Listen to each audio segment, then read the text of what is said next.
Mami nampita nze ne Shima mu kisenge kye. N'atugamba dadi wammwe akozesa ebintu ebitategeerekeka enjaga ayina gy'anuusa waliwo gy'assa wansi w'olulimi waliwo neno gy'ateeka wano ku nnyindo n'agisniifinga busniifinzi.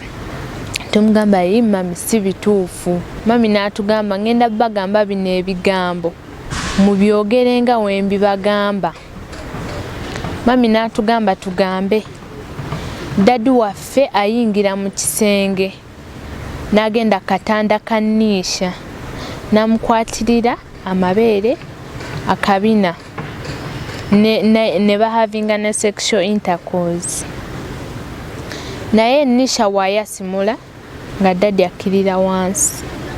Nisha wamala nga dadi ayambuka waggulu. Gye buvuddeko waliwo akatambi akasaasaanira ku mukutu omugatta abantu ogwa TikTok nga kalaga omukyala Nakisuyi Zuula ng'alumiriza bba Hajji Mwizera Ali okusobya ku mwana we Hanisha Kintu ow'emyaka 14 ng'ono yajja naye mu bufumbo nga mu kiseera kino Hajji Mwizera atemeza mabega wa Mitayimbwa mukomerera ekigo oluvannyuma lwa Zuula okumuggulako omusango gw'okusobya ku mwana we. Mu katambi ke kamu mulimu muwala wa Hajji gwe tutaagadde kwatuukiriza mannya eyavaayo n'alumiriza kitaawe okusobya ku munne era n'akola ne statement ku poliisi. Kyokka ono leero avuddeyo n'ategeeza nti bino byonna bye yayogera nnyina Zuula ye yamukaka abyogere ng'agamba nti yava ku ssomero n'asanga bazadde be bombi nga bayomba nga Zuula bw'agamba kitaawe nti ayagala baawukane era amuwe n'ennyumba mw'anaabeera n'abaana be. Bwe naddayo ewaka nasanga mami ne dadi nga bali mu kuyomba. Bayombera hours nga 2. Nawulira mami agamba dadi sigenda kuddamu kukkiriza laba baana bange era mpa ne property enaabalabirira obufumbo waffe bu endinge. Omwana ono agamba nti oluvannyuma nnyaawe yamuyita mu kisenge n'amutegeeza nga kitaabwe bw'anywa enjaga nga yamugamba amuwaayirize nti akozesa muto we kyokka n'amugamba nti ye tamulabangako nga yamutiisatiisa nti bw'agaana ebyokusoma ng'abisiibula ekyamuwaliriza okukkiriza era n'ayogera nga byonna bikwata ku katambi kazze atambuza ku mikutu emigatta abantu. Mami nampita nze ne Shima mu kisenge kye n'atugamba dadi wammwe akozesa ebintu ebitategeerekeka enjaga ayina gy'anuusa waliwo gy'assa wansi w'olulimi waliwo neno gy'ateeka wano ku nnyindo n'agisniifinga busniifinzi. Tumugamba yi mami si bituufu. Mami n'atugamba ngenda bagamba bino ebigambo mubyogere nga we mbibagamba. Mami n'atugamba tugambe dadi waffe ayingira mu kisenge n'agenda katanda kanniisha n'amukwatirira amabeere akabina ne bahavinga ne sexual intercourse. Naye Nisha wayasimula nga dadi akkirira wansi.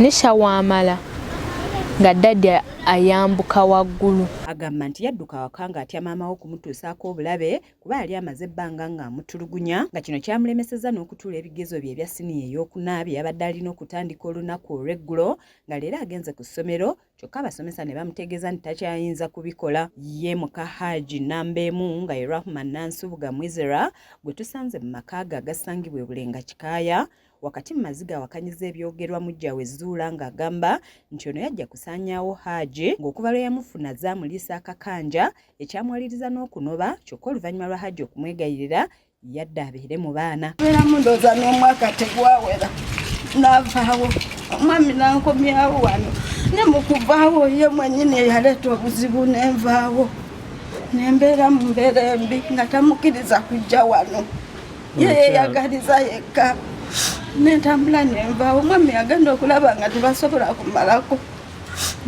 nankomyawo nembeera mu baana abaana nze mbakuzizza bagamba mbu yabakuzi. Agamba nti Zuula alinga eyajja okwavuwaza bba kuba buli bbanga abadde anoba ng'okudda aba alina kumala kutunda ttaka amuliyirire. Agamba nti azze ayita mu bugubi olwa Zuula okwefunza bbaabwe kuba yali yakibagamba lunye nti ye gwasinga okwagala ng'abadde amukolangako effujjo omuli n'okubalumba amatumbi budde n'akonkona geeti era nga bba yamulekanga mu buliri ku ssaawa nga 8 n'agenda naye. Mwami wange yawa omukyalo oyo omukwano nga naffe ffennyini atugamba mu bakyala bange bonna ye mukyala gwensinga okola ki okwagala. Twatukeseera tukigumira tugamba asooke nalikanga okola olutalo nga ajja amatumbi g'obudde ssaawa 8 n'akonkona olujja olwo n'akuba amasimu olwo ng'ebiseera ebyo omwami wange tannaddayo.